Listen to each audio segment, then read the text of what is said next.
मैं अपने साथ एक सच्ची घटी घटना बताऊं। एक बार मैं कहीं गया तो एक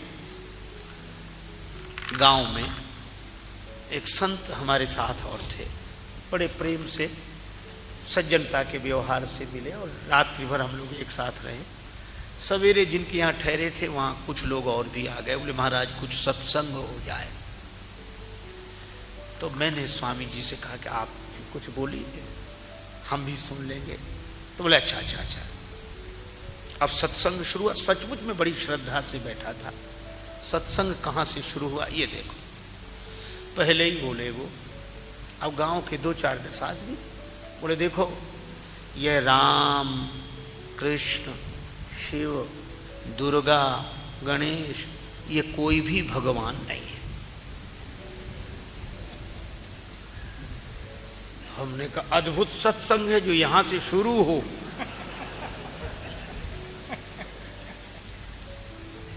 बड़ी पीड़ा हुई मन में, लेकिन हम चुप किए बैठे रहे कि और तो सुने आगे सत्संग और क्या है। तो गांव वाले बोले कि हम तो यही मानते हैं और हमारे पुरखे मानते रहे। तो हंसकर बोले गलत चीज अगर परंपरा से मानते भी रहो तो क्या वह सही हो जाएगी? ना समझी है, कल्पना है तुम्हारे, मान लिया।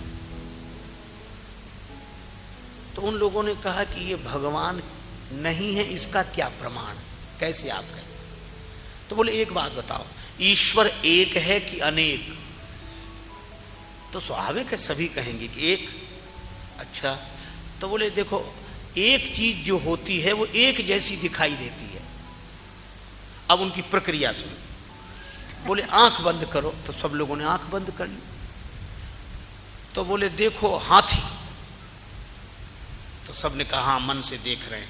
हाथी कैसा दिखाई दे रहा? बोले एक जैसा दिख रहा है सबको, उसके सूंड है पूंछ है एक।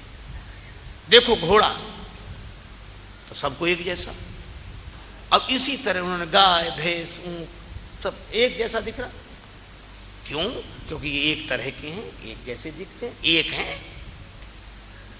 अब बोले देखो ईश्वर भगवान, तो सबको अलग अलग दिखे। किसी को धनुष वाले, किसी को मुरली वाले, किसी को त्रिशूल वाले, किसी को दुर्गा जी, किसी को गणेश जी।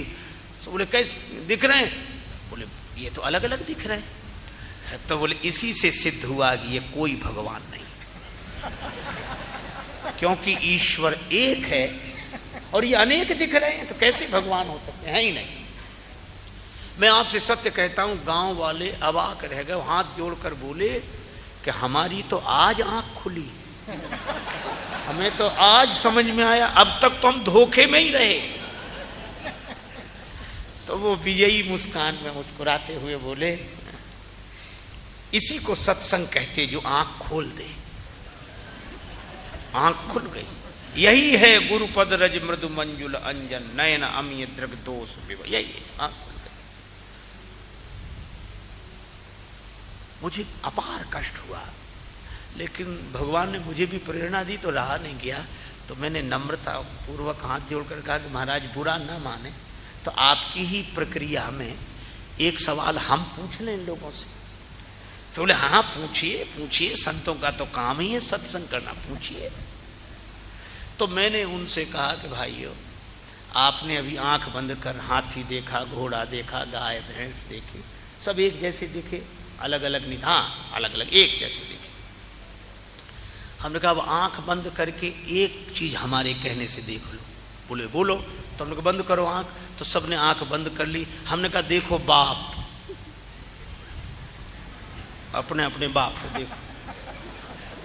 तो बोले हाँ देख रहे हैं। हमने कहा एक दिख रहा है कि अलग अलग दिख रहे हैं? तो बोले सब अलग अलग दिख रहे हैं। तो हमने कहा बाप एक होता है कि अनेक होते हैं? बाप एक होता है कि अनेक होते हैं? तो बोले बाप तो एक ही होता है। हमने कहा फिर अलग अलग क्यों दिख रहे हैं? बोले सबके अलग अलग होते हैं। हमने कहा इसी तरह ईश्वर तो एक ही है, पर भक्तों के भाव के अनुसार उनके रूप अलग अलग हैं, उसमें क्या कठिनाई है? और जो ये बात हमने कही तो गांव वाले बोले हाँ ये भी बात ठीक है, यह भी बात सही है। तो उनमें से दो चार बोले यह भी नहीं, यही सही है।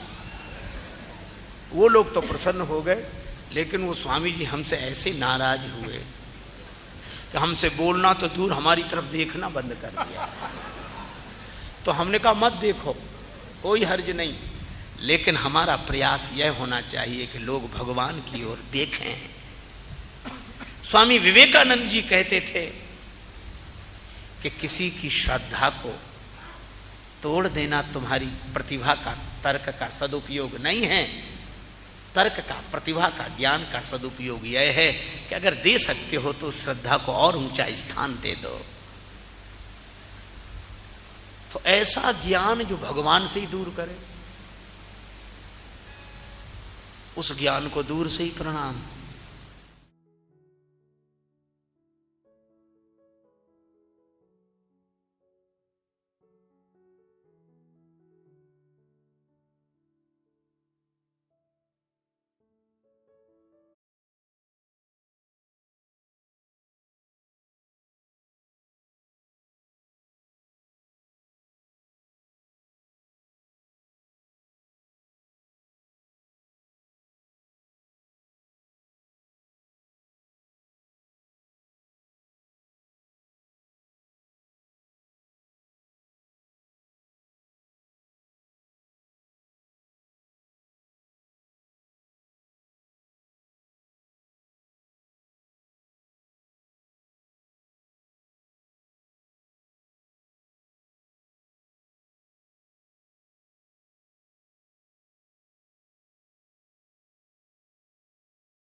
तो हमने ये कथाएं सुनी स्वामी राजेश्वरानंद जी महाराज द्वारा।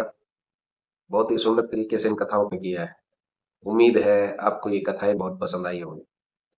अगर आपको ये कथाएं पसंद आई हैं तो चैनल को सब्सक्राइब कीजिए, वीडियो को लाइक और शेयर कीजिए, ताकि इस तरह की प्रेरक और हास्य कथाएं हम आपके लिए लेकर आते रहें। आपका बहुत बहुत धन्यवाद।